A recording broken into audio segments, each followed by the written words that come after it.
How does the band Alcatrazz come together? Well, Jim and I stayed in LA, thought nothing to go back to Boston for. We're going to stay in LA and play hardball. Maybe one of us will get a gig with some famous band and do well. Maybe we'll get a band in the same band together. It'd be kind of cool. I put an ad in a local paper. One night, the phone rang. This English voice yelling at me saying that he managed Graham Bonnet from Rainbow and Barry Mark Barlow from Jethro Tull and Zal from Nazareth need a bass player. He goes, "Are you the bass player?" Screaming at me. Who this guy is? He's screaming at me. I was about to go out the door to go someplace. I said, "Yeah, I'm the bass player." We got a record deal just on us in the band, no demo. And one weekend, we got the news that Barry got offered to play on Robert Plant's first album from Led Zeppelin, playing his first solo record. What are you going to say? No. Yeah. So he's out of here. And Zal is on tour with Elkie Brooks somewhere in Africa. Can get hold of him. So we had to find a guitar player and a drummer over the weekend in Los Angeles, where the deal goes down. It doesn't go down, it goes out the window. No pressure there. So we that first night we auditioned Lawrence Jubbar, who played guitar for Paul McCartney. And we were doing a Russ Ballard song called SOS that Graham had done on a solo record. And Cozy Powell played the drums on it, SOS. And the first thing he said when we were done is, "Can you please tune down?" It was like, wrong, wrong. And the manager, of course, is running around at 2 a.m. going, "That's it, Wings, New England Rainbow, I can sell this." "Yeah, sure you can, but he's not the right guy. We'd be killing each other before the first gig. Can't do that."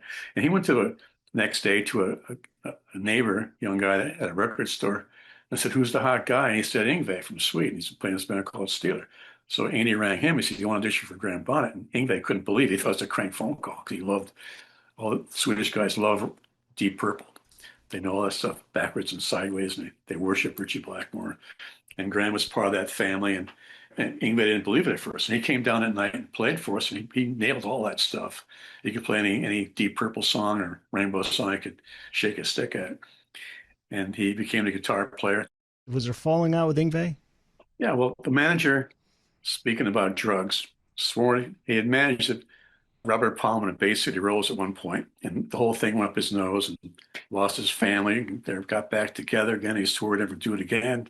Sure enough, we get going. He's doing it again and bringing Yngwie with him and telling me he's the best thing since sliced bread. Don't worry about the other guys. And like in Japan, they were saying Alcatrazz featuring Yngwie, and Graham saw that hit the roof.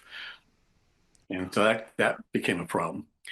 And Yngwie just started getting more out of hand, but just jumping around all over the place. Just play the song. Just do your solos and go crazy, but don't be running around like a crazy person.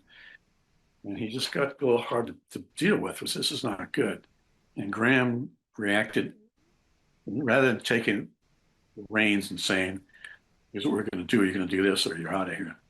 He just went into a shell and just hated Yngwie, and everything's bad, and come out of the house. So now we got a problem.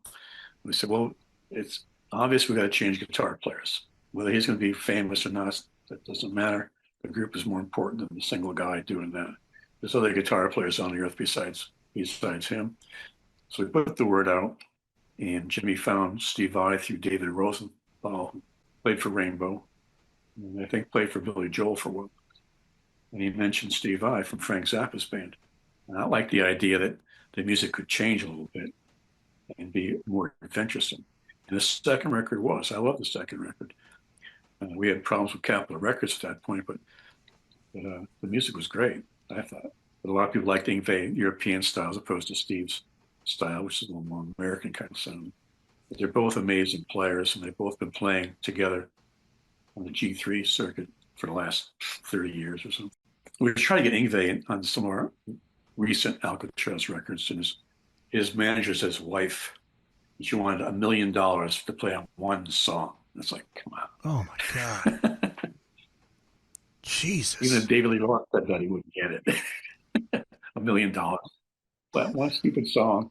It take you half an hour to go into your studio house on Pro Tools we have today, record into your computer, send a file to wherever it has to go. It'd be over with. It's similar to Vinnie Vincent, like they're their own worst enemy. Yeah. Yeah. I think he just was just thick. He's young and excited. And like his favorite guitar player was Al Di Meola, who knew. And I said, you should tell people that. That's really interesting. Oh, no, no, Mon. It's always Richie Blackmore, Lee Roth, and whatever. But you should tell him, El Demiola. And who's his favorite band? No one ever gets this answer. His favorite band was Kansas. Really? He hired the producer, Jeff Glickman, to do a couple of Yngwie records back in the late 80s, early 90s. He liked Kansas so much. That's you should tell the people in interviews you like Kansas. He always thought Richie Blackmore was mysterious and everything. And Graham said that Richie was just shy. He didn't like doing interviews. He liked being in a corner. He was afraid of people. And Yngwie took that as being you had to be mean and nasty and say bad things to people. And don't do that. That's not the way to go. So he's had that cloud around him. He still has. It was his birthday yesterday or the day before.